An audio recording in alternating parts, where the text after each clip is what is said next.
Okay, class, I just wanted to make you a quick video on how to use a protractor.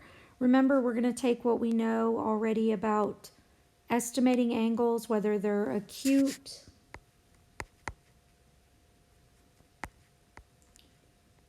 right angles, or obtuse angles, as a way to see if our answer for the degrees in the protractor is reasonable.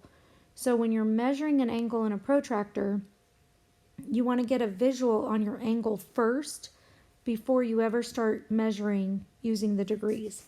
So if this is my angle right here, I can visually look at this and already tell this angle is over 90 degrees. It just looks that way to me, right? So I know that this angle has to be obtuse.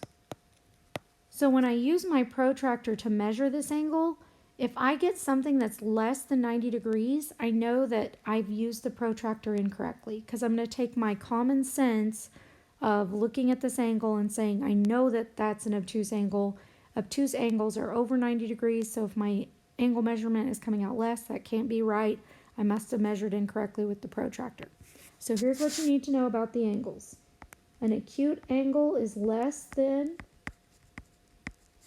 90 degrees.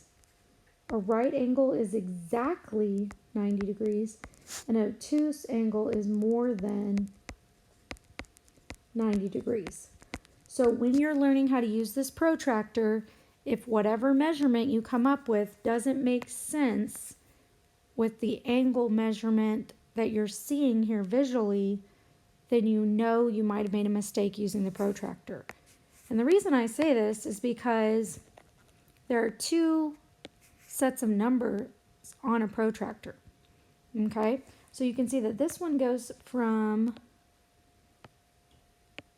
right here goes from 0 all the way up to 180. Okay, and then also you have 0 right here going all the way up to 180 the other direction. So the question is, how do you know which set of numbers to use on the protractor? And what it depends on is how the angle is opening up. So always look at your bottom line first and start using the angle measurement that's on 0 for the bottom line. So you can see this is 0.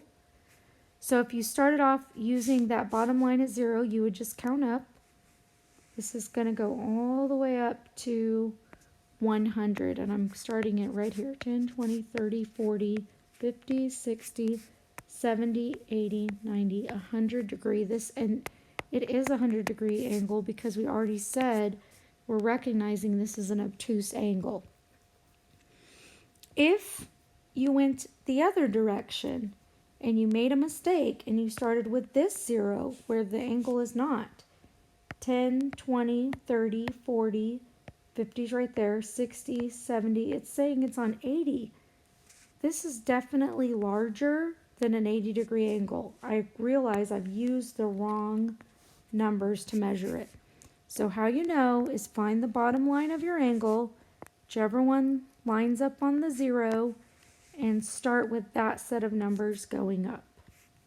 I hope that helps. So let's check one more thing.